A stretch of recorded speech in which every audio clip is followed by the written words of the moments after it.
ప్రపంచ దేశాలలో ఒక దేశం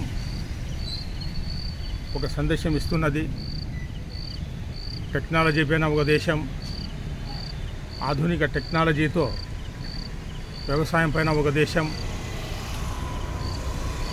ఆధునిక పద్ధతుల్లో టెక్నాలజీతో సహా విద్యా వ్యవస్థ పైన ఒక దేశం రకరకాల దేశాలు రకరకాల సందేశాలు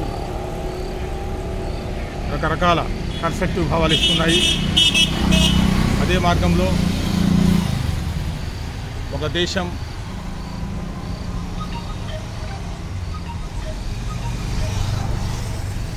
కరోనా వ్యాధిని అందించింది, ఇంకో దేశం చికెన్ గున్యాని అందించింది.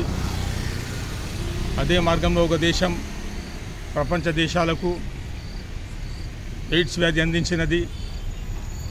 అదే మార్గంలో ఇంకో దేశం కరోనా అనే వ్యాధి ప్రపంచ దేశాలకు అందించినది. ప్రస్తుతం డిసెంబర్ 1వ తేదీ 2024 మిత్రులారా, ఎయిడ్స్ దినోత్సవం ప్రపంచ దేశాల్లో జరుపుకున్నాము. ఎయిడ్స్ ఉన్న ఈ ప్రపంచంలో అందరూ జాగ్రత్తలు పాటించాలి. జాగ్రత్త చాలా చాలా ముఖ్యము. ముఖ్యంగా శృంగార కార్యక్రమాలు మిత్రులారా, శృంగారం మితిమీరితే అదేవిధంగా భార్యకున్నా కానీ భర్తకు వచ్చే ప్రమాదం ఉన్నది. తల్లికున్నా కానీ తల్లి పాలు తాగి బిడ్డకు వచ్చే ప్రమాదం ఉన్నది. అదేవిధంగా మీకు చెప్పాలంటే ఇంజెక్షన్ ద్వారా, షేవింగ్ బ్లేడ్ ద్వారా, అదేవిధంగా ఎయిడ్స్ ఉన్న వ్యక్తి యొక్క రక్తం మనం తీసుకున్నా కానీ ఆ వ్యాధి వచ్చే ప్రమాదం ఉన్నది. ఎయిడ్స్ వ్యాధి వలన కొన్ని సందర్భాల్లో మనం చూస్తున్నాము మిత్రులారా, ఎయిడ్స్ వ్యాధి విషయం బయట పడగానే పెళ్లి పీటలపైన పెళ్లిళ్ళు బ్రహ్మాండంగా ఆగిపోయినాయి. అదేవిధంగా మిత్రులారా, ఎయిడ్స్ అనేది పక్కన పండుకున్నా కానీ ముద్దు పెట్టుకున్నా కానీ వచ్చే వ్యాధి ఏం కాదు. సెక్స్ కార్యక్రమాల ద్వారానే వచ్చే ప్రమాదం ఉంది.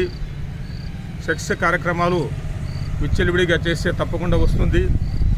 కాబట్టి చాలా చాలా జాగ్రత్తగా ఉండాలి. దాంపత్య జీవితంలో కానీ బయట ప్రదేశంలో కానీ ఎయిడ్స్ ఉన్న ఈ ప్రపంచంలో చాలా చాలా జాగ్రత్తగా ఉండాలి. అదేవిధంగా మీకు చెప్పాలంటే విద్యాదశలో సెల్ ఫోన్ ద్వారా విచ్చలవిడి నెట్ ద్వారా కూడా వచ్చే ప్రమాదం ఉన్నది.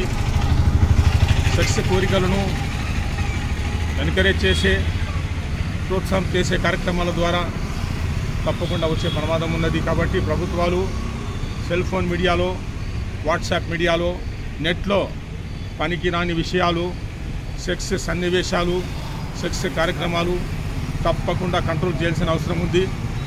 యువతులు కంట్రోల్లో ఉండాలంటే మహిళలు కానీ పురుషులు కానీ